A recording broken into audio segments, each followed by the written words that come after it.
अभिवादन। आज हमारे हाथ एक बहुत ही कह सकते हैं अनोखी चीज लगी है। ये कोई लेख या कोई रिसर्च पेपर नहीं है, बल्कि ये झारखंड के गढ़वा जिले का एक आधिकारिक सरकारी आदेश है। अब सुनने में ये थोड़ा शायद बोरिंग लगे कि एक सरकारी आदेश में ऐसा क्या है, लेकिन ये कोई मामूली कागज नहीं, ये जमीन पर उतरने वाली एक बहुत बड़ी मुहिम का पूरा एक्शन प्लान है। और यही बात इसे खास बनाती है। हम अक्सर बड़ी बड़ी नीतियों और योजनाओं पर बात करते हैं, लेकिन वो नीतियां असल में लागू कैसे होती हैं, उनकी पूरी मशीनरी कैसे काम करती है, उसका एक तरह से ब्लूप्रिंट हमें बहुत कम देखने को मिलता है। ये दस्तावेज हमें सीधे उस इंजन रूम में ले जाता है जहां से शासन की गाड़ी चलती है। इसका नाम भी बहुत दिलचस्प है, आपकी योजना, आपकी सरकार, आपके द्वार। नाम से ही मतलब जाहिर है कि ये सरकार को लोगों के दरवाजे तक ले जाने की कोशिश है। तो चलिए इस दस्तावेज के पन्ने पलटते हैं और समझने की कोशिश करते हैं कि क्या ये वाकई शासन के तरीके में एक बड़े बदलाव का संकेत है या फिर ये सिर्फ एक और सरकारी अभियान है। आज की हमारी पड़ताल का मकसद यही है। हम सिर्फ ये नहीं देखेंगे कि क्या हो रहा है, बल्कि ये भी कुरेदने की कोशिश करेंगे कि क्यों ये महत्वपूर्ण है और कागज पर बनी ये खूबसूरत योजना हकीकत की जमीन पर किन चुनौतियों का सामना कर सकती है। ठीक है, तो शुरू करते हैं। दस्तावेज बताता है कि ये अभियान 21 नवंबर से 15 दिसंबर 2025 तक चलेगा और पूरे जिले की हर पंचायत में खास कैंप लगाए जाएंगे। लेकिन यहां एक लाइन पे मेरी नजर अटक गई है। इसमें लिखा है कि योजनाओं को सैचुरेशन मोड में लागू किया जाएगा। सैचुरेशन मोड, ये तो बहुत टेक्निकल शब्द लग रहा है। इसका असली मतलब क्या है? ये इस पूरे अभियान का सबसे, मैं कहूंगी, क्रांतिकारी आइडिया हो सकता है। देखिए, अब तक सरकार का मॉडल क्या रहा है? सरकार योजना बनाती है और फिर नागरिक उसके लिए आवेदन करता है। इसे हम पुल मॉडल कह सकते हैं, जहां नागरिक को सिस्टम की तरफ खींचना पड़ता है। सैचुरेशन मोड इसका ठीक उल्टा है। ये एक पुश मॉडल है। Push model? एक मिनट, मतलब सरकार अब लोगों को योजनाएं धकेल रही है? हाँ, एक तरह से कह सकते हैं। इसका मतलब है कि अब लक्ष्य सिर्फ आवेदन लेना नहीं, बल्कि ये सुनिश्चित करना है कि उस पंचायत का एक भी योग्य व्यक्ति योजना के लाभ से वंचित ना रहे। अधिकारी सिर्फ इंतजार नहीं करेंगे, अब उनकी जिम्मेदारी होगी कि वे हर योग्य लाभार्थी की पहचान करें और उसे लाभ पहुंचाएं। ये गवर्नेंस के मनोविज्ञान में एक बहुत बड़ा बदलाव है। अब तक नागरिक सरकार के पास जाता था, अब सरकार नागरिक के दरवाजे पर दस्तक दे रही है। लेकिन इसका एक दूसरा पहलू भी तो हो सकता है। क्या इस तरह हम नागरिकों को सिर्फ लाभार्थी या बेनिफिशियरी बनाकर नहीं रख रहे हैं? मतलब उन्हें अधिकार संपन्न बनाने के बजाय सिर्फ योजनाओं पर आश्रित तो नहीं बनाया जा रहा? अगर इसका क्रियान्वयन सिर्फ चीजें बांटने तक सीमित रह गया तो आपका डर सही साबित हो सकता है। लेकिन अगर इसे सूचना, अधिकारों और शिकायतों के समाधान के साथ जोड़ा जाए, जैसा कि इस दस्तावेज में करने की कोशिश की गई है, तो ये सशक्तिकरण का एक जबरदस्त औजार बन सकता है। ये उन लोगों तक पहुंचने का एक तरीका है जो अब तक सिस्टम की जटिलताओं की वजह से बाहर रह जाते थे। ठीक है, तो सरकार लोगों के दरवाजे तक पहुंच रही है। अब सवाल यह है कि जब वो वहां पहुंचेंगे तो उनके झोले में होगा क्या?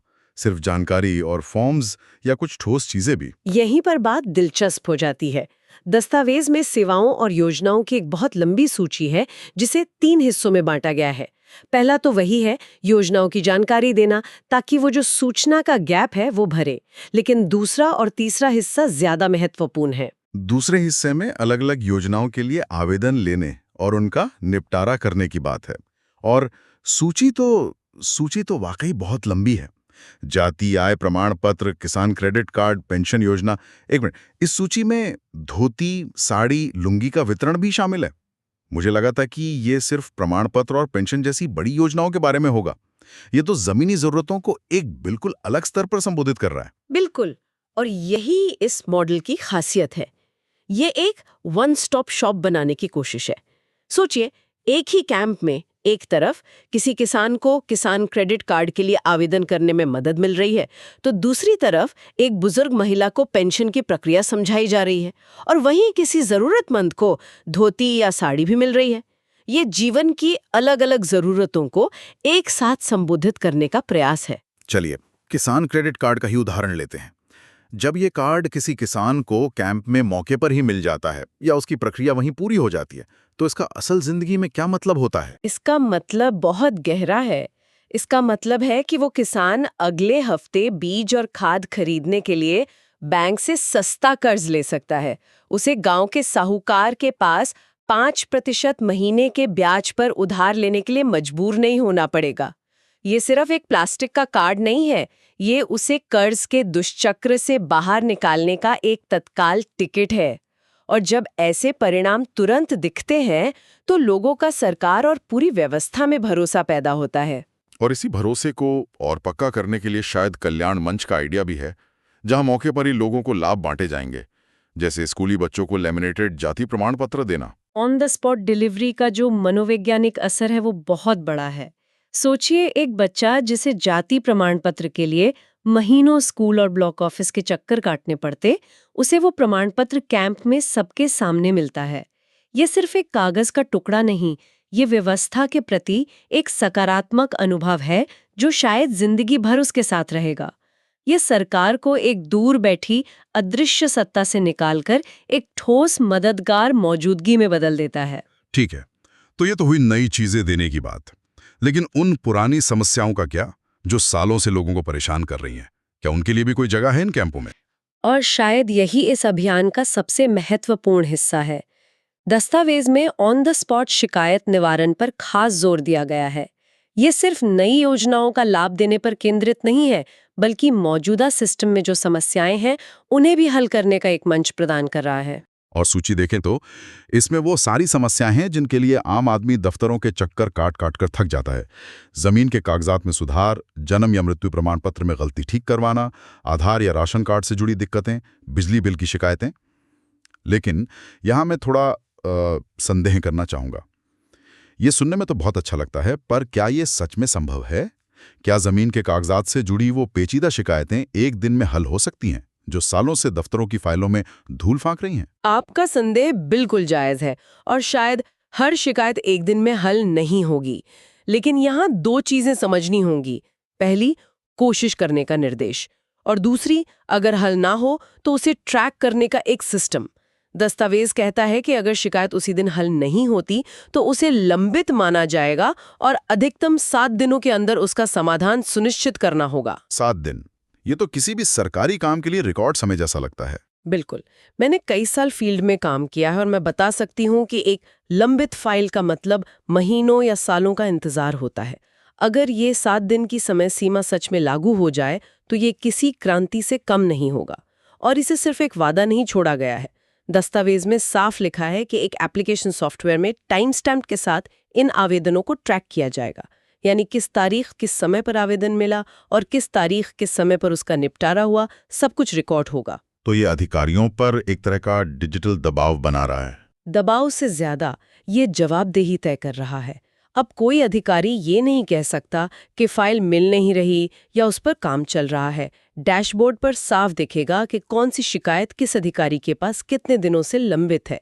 ये पारदर्शिता उस कल्चर को तोड़ने की कोशिश है जहां फाइलों को टालना एक सामान्य बात हुआ करती थी। तो हमने समझ लिया कि इन कैंपों का मकसद क्या है और वहां क्या क्या होगा। अब उस सवाल पर आते हैं जो सबसे बड़ा है। ये सब जमीन पर होगा कैसे? इतनी बड़ी मशीनरी को पंचायत स्तर तक ले जाना कोई छोटा काम तो है नहीं। और यहीं पर ये दस्तावेज सिर्फ एक आदेश न होकर एक ऑपरेशनल मैनुअल बन जाता है। इसके साथ जो लिस्ट दी गई है वो कमाल की है।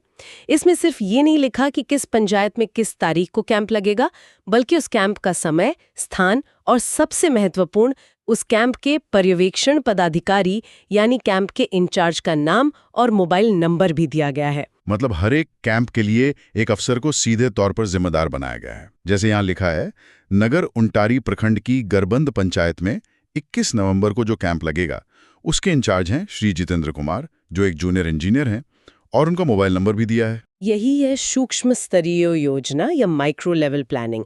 अब विफलता के लिए कोई बहाना नहीं है। अगर गरबंद पंचायत का कैंप ठीक से नहीं लगता तो सीधे पता है कि किसकी जिम्मेदारी है। ये सुनिश्चित करता है कि योजना सिर्फ कागज पर ना रह जाए, बल्कि जमीन पर हर स्तर पर कोई न कोई इसका मालिक हो। ऊपर से नीचे तक सबकी भूमिका तय है। और इस पूरी मशीनरी पर नजर रखने के लिए टेक्नोलॉजी का इस्तेमाल भी हो रहा है। आपने डिजिटल ट्रैकिंग की बात की और यहाँ लिखा है कि सभी आवेदनों को सरकार आपके द्वार.jharkhand.gov.in नाम के एक पोर्टल पर उसी दिन अपलोड करना होगा। हाँ, और हर दिन शाम 5 बजे तक रिपोर्ट देनी होगी।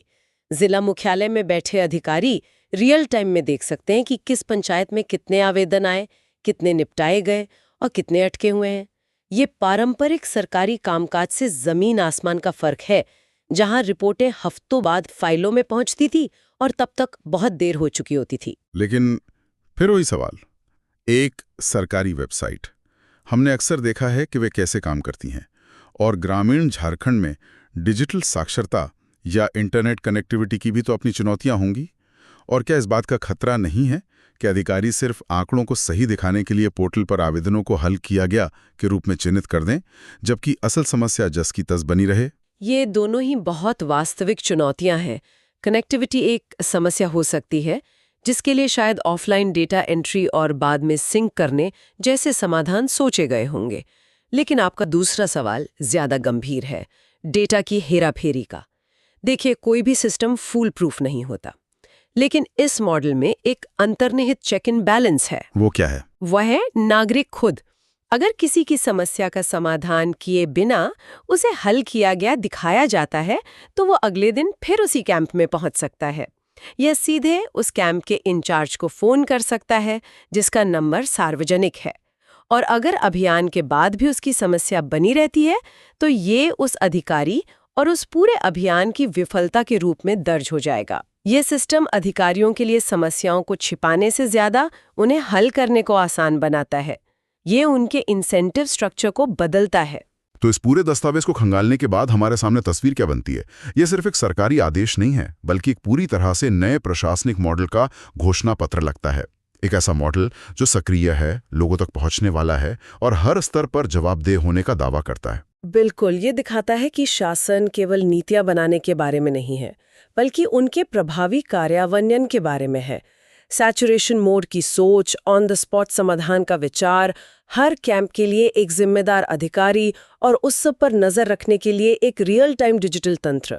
यह सब मिलकर नौकरशाही की उन दीवालों को तोड़ने की कोशिश है जो अब तक नागरिक और सरकार के बीच खड़ी थीं। तो ये दस्तावेज एक तरह से सिर्फ एक योजना नहीं, बल्कि एक मिशन स्टेटमेंट है, जिसके साथ एक पूरा बैटल प्लान भी दिया गया है। इसमें रणनीति भी है, हथियार भी हैं और हर सैनिक की जिम्मेदारी भी तय है। आपने सही शब्द इस्तेमाल किया, बैटल प्लान। यह गवर्नेंस को एक सक्रिय मिशन के तौर पर देखता है, न कि एक निष्क्रिय रूटीन काम की तरह। ये दिखाता है कि जब राजनीतिक इच्छा शक्ति और प्रशासनिक योजना का मेल होता है, तो बड़े पैमाने पर बदलाव की कल्पना की जा सकती है। यह दस्तावेज उस कल्पना को हकीकत में बदलने की एक बहुत ही विस्तृत और महत्वाकांक्षी कोशिश है। इस सब के बाद जहन में एक आखिरी सवाल घूम रहा है। ये अभियान 15 दिसंबर को खत्म हो जाएगा। पोर्टल पर शायद लाखों आवेदनों और समाधानों के आंकड़े भी होंगे, लेकिन क्या इसकी सफलता का पैमाना सिर्फ यही आंकड़े हो सकते हैं? नहीं, बिल्कुल नहीं। असली परीक्षा तो 16 दिसंबर को शुरू होगी। असली सवाल ये है कि क्या इस एक महीने की हलचल से जो ऊर्जा, जो सक्रियता पैदा हुई है, वो आगे भी बनी रहेगी? क्या ये अभियान उस प्रशासनिक मशीनरी के डीएनए को हमेशा के लिए बदल पाएगा, या फिर 16 दिसंबर से फाइलें वापस उसी धीमी गति से चलने लगेंगी?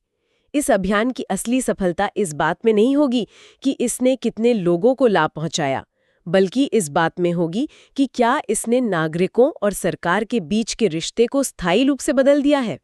यही वो सवाल है जिस पर हम सबको सोचना चाहिए।